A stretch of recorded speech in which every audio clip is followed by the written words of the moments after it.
Mina masikale ngokuthi mfethu simemezele kakhulu ukuthi sicela ukuthi abantu baphele bese beyiphatha kahle. Angikaze ngiyibone le nto mina.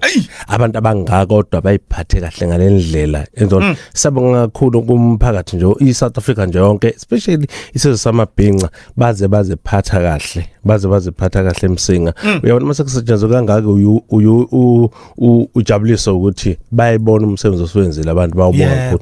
Bonke babekhona siphinde ijatha sigcizeleke sibonga kakhulu kuma families awu2 ukuthi asethembe ukuthi senze lo msebenzi ke. Ngicabanga ukuthi ngokuvumelana kwethu ngokusebenzisana kwethu nabo yonke into ihambe kahle ngoba phela uma wenza lo msebenzi jada khumbula ukuthi kuqala kufanele abazohlela bese kuba khona ama service providers abantu abazosebenza.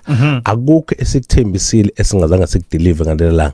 Yeswayi namanje usibona sithule singasho lutho thina sasikhona nesasisebenza ngoba konke sesivumele ngakho. Uma uyalapha na jada umuntu womsebenzi ungaka into yokuqala esiyenzile sambe sayo kuyifamily yonke into obuyibona lapha savumelana nakho okuzokwenzeka kwavunyelwana nomndeni sasibuya samba siye kuma stakeholders futhi abantu abasosebenzisana nabo amaphoyisa umasipala ama traffic cop safety officer disaster health sayahambisa lo plan nabo afika bathi hayi plan inhle kakhulu sibona ngathi izosebenzeka kuyona so siyababonga kakhulu nabo ngokubambisana ngoba bebaningi abantu bebambisana kulo msebenzi noma ububona ungakayana nje kodwa ke iplan ibikhanwe yithina njengabantu bebezokwenza umsebenzi ukuthi sifisa ukuthi sisebenze kanje nesibona yona ndlela kuleli zinga lomsebenzi obangayo ukuthi wengayo. Siyabonga kakhulu nje ukuthi sibambisaneni sisebenzeni wonke umsebenzi uhambe kahle. Uyazi ukuthi uma ukhona kube khona lapha nalapha kodwa akubanga khona ingozi esizwile sibanga khona ibhiconze ezwile. Siyabonga kakhulu umfowethu simbeke kahle.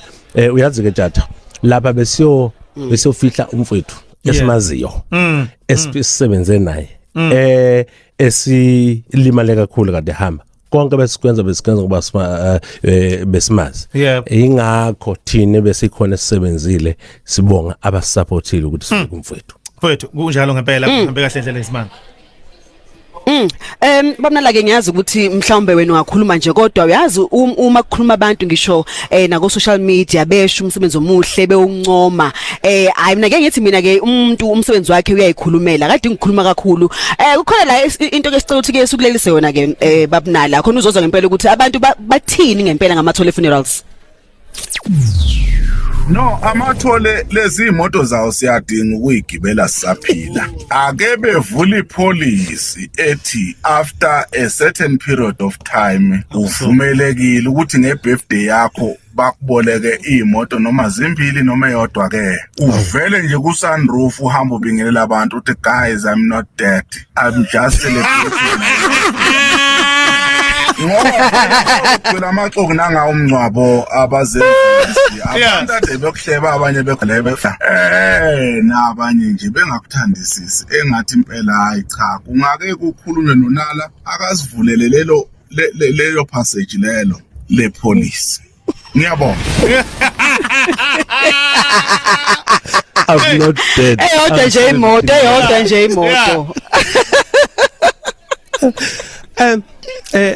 Ngeke ngahlangana abangivuselele kakhulu ngayibona it's a good idea especially uma ukuthiwa uadvertiser kodwa ke ngenxa ye license because khumbula amathola ne license ine category eshoyo ukuthi senzani ithe njengomathole so lokho akusho kufana njenge investment but ayihambisani nolokho ukuthi insurance ukuthi mawudlula emhlabeni so asikwazi ukwenza at the moment ngaphandle masinga upgrade the license yethu kodwa kumbono omuhle kuyindlela ababona ngayo ukuthi indlela senza ngayo umsebenzi ayifani nokuthi kusuke kufiwe siyahlonipha singenzi kusale sekube sangathi sifo kakhulu so ubuhle bomsebenzi esiwenzile benza ukuthi abalaleli bakhulume kanjena siyabonga kakhulu kunjalo impela siyazi ke Mr Nalo ukuthi ihlale zikhona ke nezinkulumo ezinye ezithi phecelezi iphuma eceleni ungathini mhlambe ngalokho ngoba khona abanye abakhulumayo lapha einkundleni zokuxhumana imbono yabo ehlukile kule esikhuluma ngayo njengamanje njengoba abantu bengawuvali nje umlomo Ngicabanga ukuthi nje mhlawumbe enye indlela yokuthi lo msebenzi ongakwenziwe buse ufakwa unyawo le data.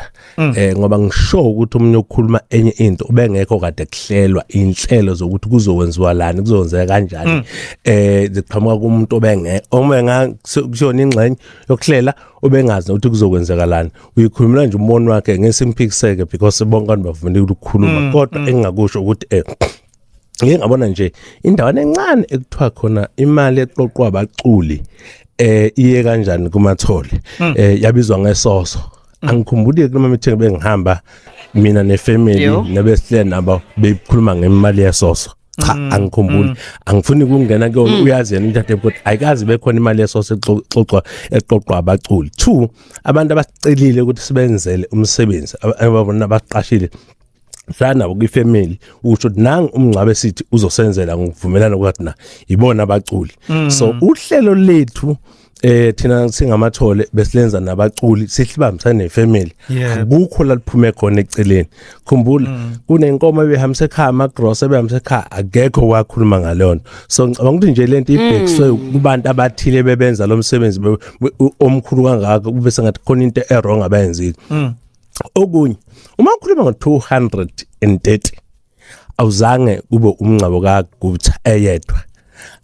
Yabona njengoba sengikhulumela lokho eyedwa nje awuzange unele umncaba kaGupta ube ngaphezulu kwalokho because kuningi okwenzekwe that abakhuluma abangazi bekwenziwani khona. Khumbula umncaba kaGupta ukunamatende awu3 unane catering ngaphakathi uhle bese ngekstolo seplastic lapha nemsingi wonke lemncaba esiyenza bungekho wonke amatende bedecorative efakiwe. Ukufaka ideck ku15 by 30 you pay about 30,000 ngikhuluma nje ngokudecorate. Uma ulethe ifurniture le yasematholo uzokho 150 ifurniture nje itulo lezo ngoba itulo zaphesheya kusona uplastic lwana. Ukuletha ithende lilodwa lizoba 100 and something because sikhuluma ngamamakhiya sikhuluma ngamatende sikhuluma ngamamakhiya aluminium makhiya.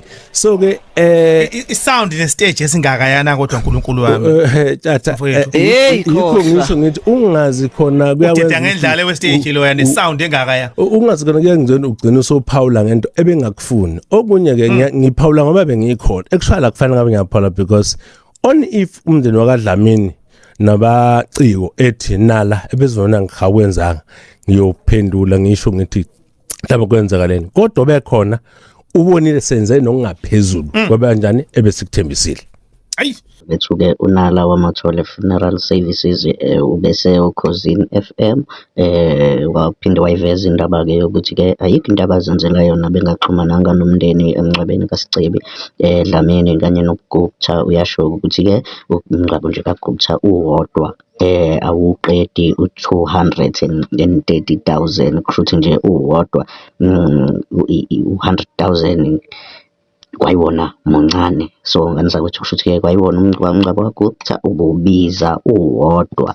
Nganisa kwethu ke uthi ke akawubali ke okaSicebe. Mina nawe ngathanda sihlangana lapha yana kwi-comment section usizo uvo lwakho u20 ngalolu daba ungakhohlwa ukuxofa subscribe button siphinde sihlangana nawe video landela udango. Sikuphathele ezishisayo hlala nomgosi kusukela Monday kuya ku Sunday. Ungakhohlwa ukuxofa subscribe button kule channel yethu.